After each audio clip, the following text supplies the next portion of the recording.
అందరికీ నమస్కారం. ఈరోజు మన ఛానల్లో ఈ 2025 సంవత్సరం ఆషాఢ మాసం జూలై నెలలో సంకటహర చతుర్థి ఎప్పుడు వచ్చింది, అది జూలై 13న లేక 14న ఎప్పుడు అని, ఈ నెల నామం పీఠం పేరు ఏమిటో, చంద్రోదయ సమయం ఏమిటో, పూజా సమయాలు, నైవేద్యంగా ఏం సమర్పించాలో, అలాగే కొత్తగా ప్రారంభించేవారు ఈ నెల ప్రారంభించవచ్చా లేదా అనే విషయాల గురించి ఈరోజు మనం ఈ వీడియో ద్వారా పూర్తి వివరాలు తెలుసుకుందాం.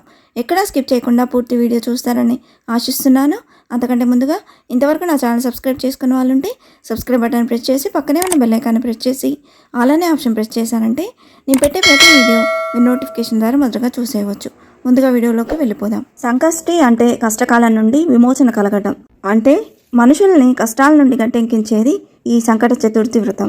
విఘ్నాలను తొలగించే గణపతికి అత్యంత ప్రీతిపాత్రమైన తిథుల్లో ప్రధానమైంది చతుర్థి తిథి. ప్రతి మాసం కృష్ణపక్షంలో అంటే పౌర్ణమి తర్వాత 3-4 రోజుల్లో చవితి వస్తుంది.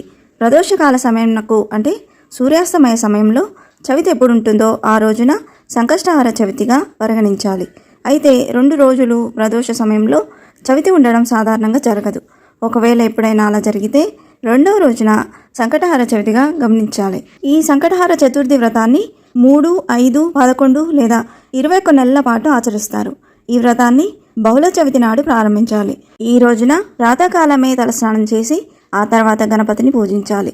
1/2 మీటర్ పొడవున్న తెలుపు లేదా ఎరుపు రంగు జాకెట్ ముక్కను తీసుకొని వినాయకుడి ముందు పెట్టి దాన్ని పసుపు కుంకుమతో అలంకరణ చేయాలి. మనస్సులోని కోరికను తలుచుకొని 3 గుప్పిళ్ళ బియ్యాన్ని గుడ్డలో వేసిన తర్వాత తమలపాకుల్లో 2 ఎండు ఖర్జూరాలు, 2 ఒక్కలు దక్షిణ పెట్టి మనసులోని కోరికను మరొకసారి తలుచుకొని మూట కట్టాలి.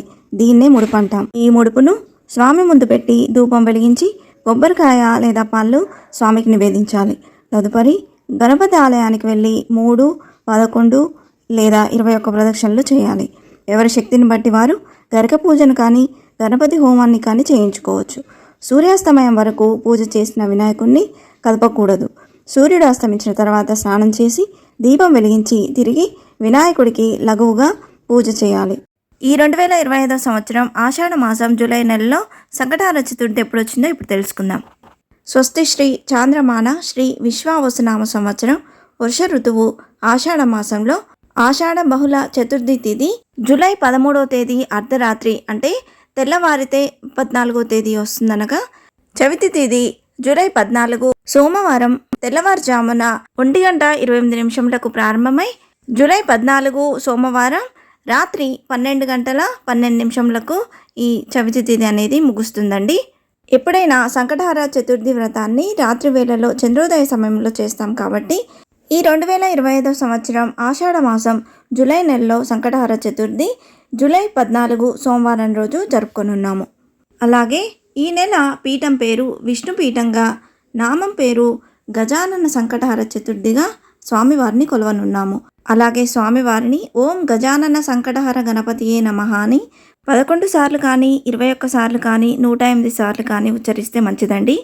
అలాగే ఉదయం పూజా సమయాలు జూలై 14 సోమవారం ఉదయం 6 గంటల నుంచి 9 గంటల 5 నిమిషంల వరకు ఉందండి.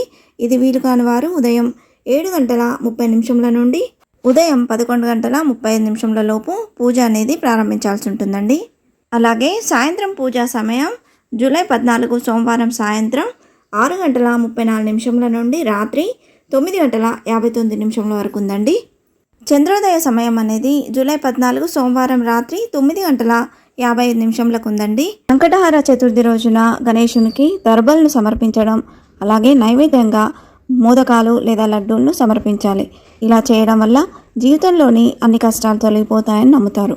సంకటహార చతుర్థి రోజున ఓం గణపతే నమః అనే మంత్రాన్ని 108 సార్లు పఠించి గణపతిని పూజించాలి. ఇలా చేయడం వల్ల ఐశ్వర్యం, ఆనందం, అదృష్టం పెరుగుతాయి అని పండితులు చెప్తున్నారు.